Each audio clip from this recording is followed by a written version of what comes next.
In the middle of San Francisco Bay sits a rock, cold, wind-battered, surrounded by freezing water and violent currents. On that rock, they built the most secure prison in American history, Alcatraz.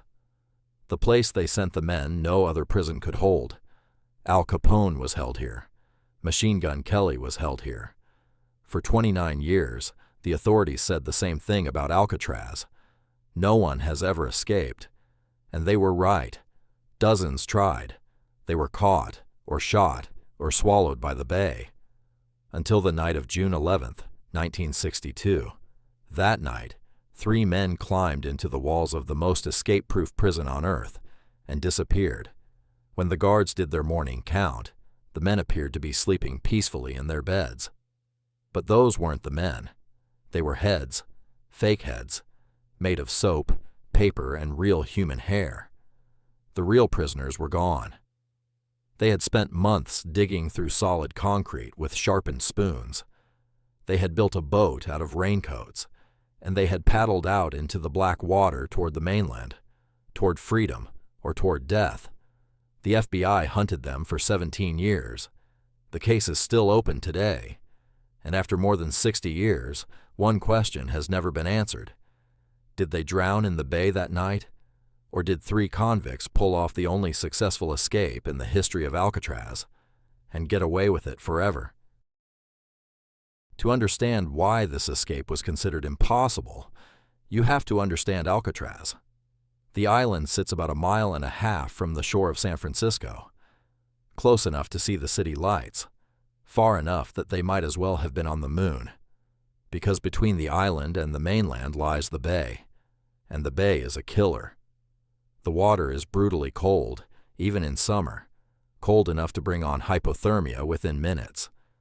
And the currents are savage, powerful enough to drag a strong swimmer out through the Golden Gate and into the open Pacific. The prison itself opened in 1934, built to be the end of the line. The prison of last resort for the criminals too dangerous, too clever, or too prone to escape for anywhere else. The rules were strict. The security was total. Guards did regular head counts, day and night. There were gun towers, searchlights, barbed wire, and metal detectors. The cells were arranged so that inmates couldn't easily communicate. And surrounding all of it, that black, freezing water. Over the years, 36 men tried to escape in 14 separate attempts. Most were caught almost immediately. Some were shot dead. A few made it into the water and were never seen again, presumed drowned. The message was carved into the reputation of the place. You do not leave the rock. And for the men who arrived in the early 1960s, that was supposed to be the final word. But 3 of them had other plans. The escape came down to 3 men, and a 4th who almost made it. The first was Frank Morris. Morris was the brains. Orphaned at 11, in trouble with the law by 13. He had spent most of his life moving through foster homes and prison cells. But Morris was no ordinary criminal. His recorded IQ was 133, genius level. He was calm, methodical, and relentless. He had escaped from prisons before. When the system wanted to bury its most incorrigible escape artist, it sent him to Alcatraz. Then there were the Anglin brothers, John and Clarence. They came from a huge, poor family of Georgia farm workers, 2 of 14 children. As kids, they'd worked the fields, and they'd grown up swimming in the lakes and rivers of the South. The brothers were inseparable, and they were bank robbers, always together, always loyal. Crucially, they were also strong, confident swimmers, comfortable in the water in a way most men were not. They'd landed on Alcatraz after repeated escape attempts elsewhere. And then there was Allen West. West was the one who, in many tellings, first got the plan rolling. He knew about a hidden utility corridor behind the cells. The 4 men had adjoining cells in B block. They knew each other. They trusted each other. And together, they began to notice something the prison's designers had missed. The walls were old. The salt air had been eating at the concrete for decades, and around the ventilation grill at the back of each cell, that concrete had gone soft. Soft enough, maybe, to dig through. That tiny weakness was the crack in the fortress, and they were going to open it. The plan was breathtaking in its patience. It would take them more than 6 months, working only at night, in secret, under the noses of the guards. First, they had to get through the cell walls. Around the ventilation grill at the back of each cell was that softened concrete. Using stolen spoons from the dining hall and a makeshift drill fashioned from a stolen vacuum cleaner motor, they began, slowly, painstakingly, to chip away at the wall. It was agonizing work, loud work, and that was a problem, because noise meant discovery, so they used the prison's own rhythms against it. Frank Morris played the accordion. Every evening during the music hour, he would practice, and the sound of the accordion covered the scraping and chipping of the others digging. Night after night, they widened the holes, working behind the grills at the back of their cells until each man had opened a passage just big enough to squeeze his body through.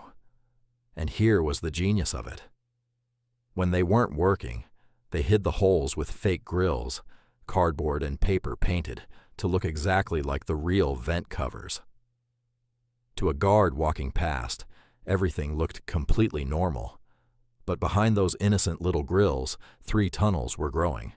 The holes led into that unguarded utility corridor West had known about, a hidden vertical shaft full of pipes, running up the full height of the cell block. It was the prison's blind spot, a secret highway inside the walls, and the men turned the top of it, the space above their cells just below the roof, into something no one could have imagined. A secret workshop. Above their cells, on top of the cell block just under the prison roof, the men built a hidden workshop.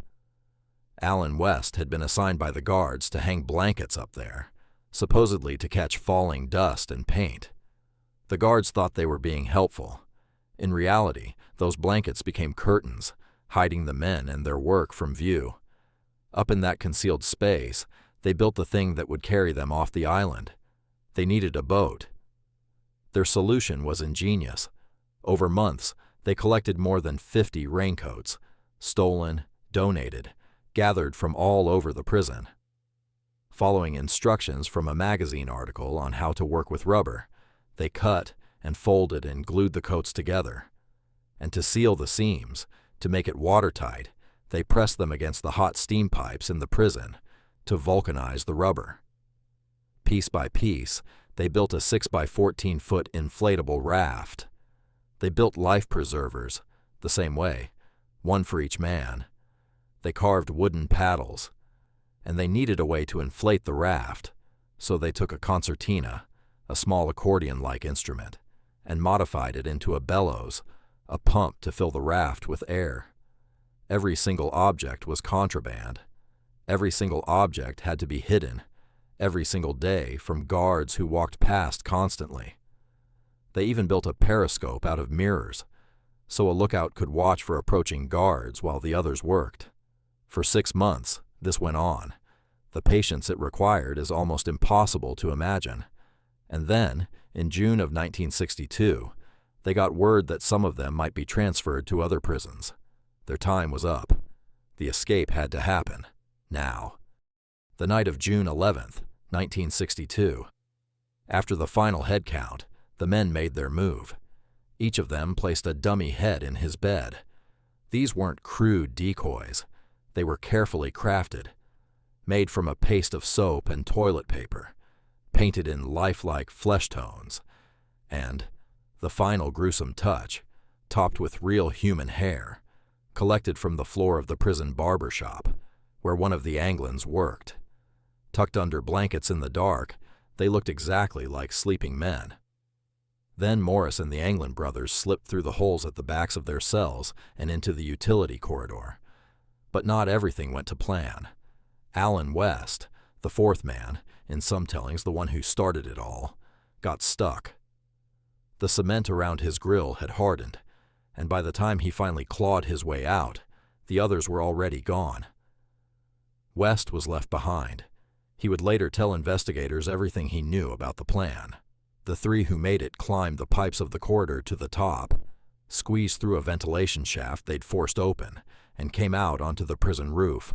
Guards were on duty. Searchlights swept the yard.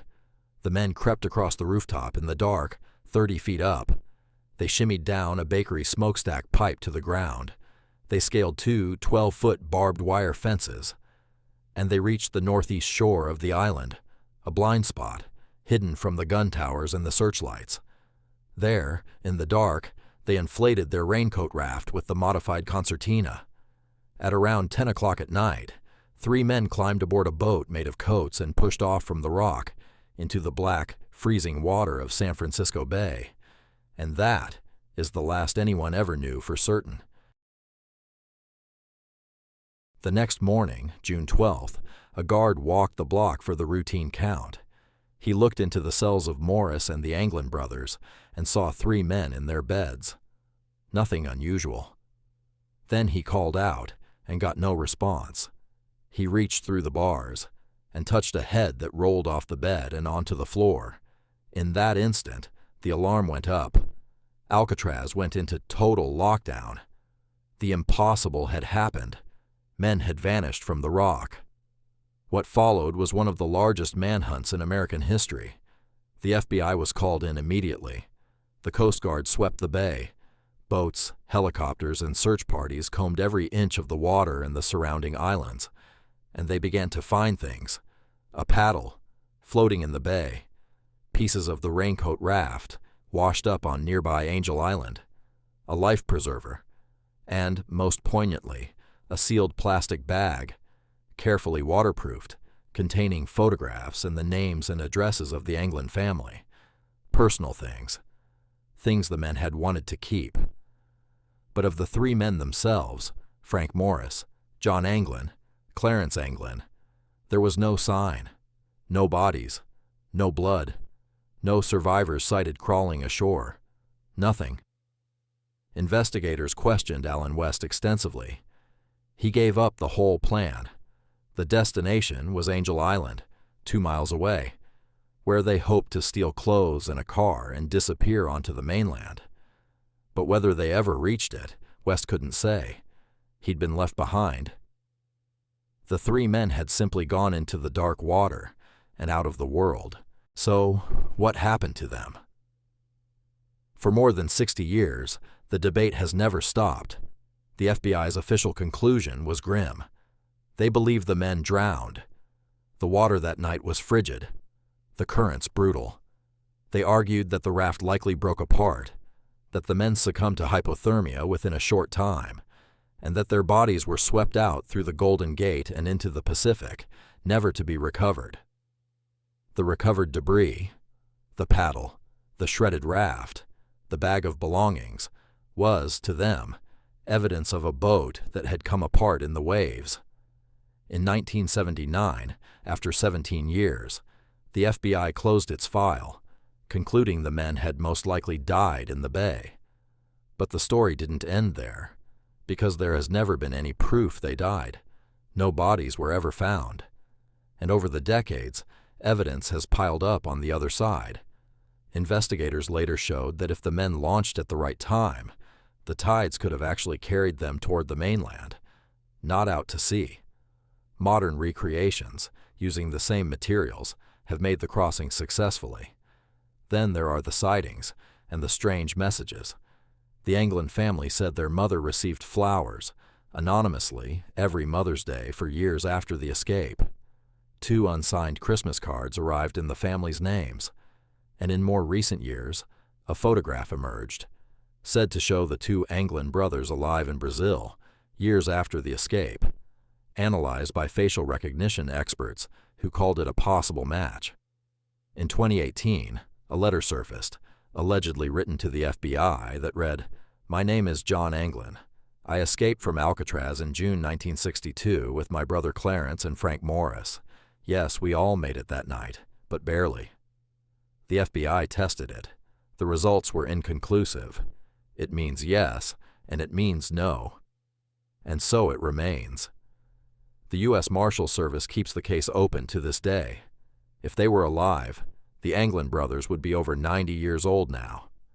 3 men climbed into the walls of the most secure prison in America, built a boat out of raincoats, and paddled into the freezing dark.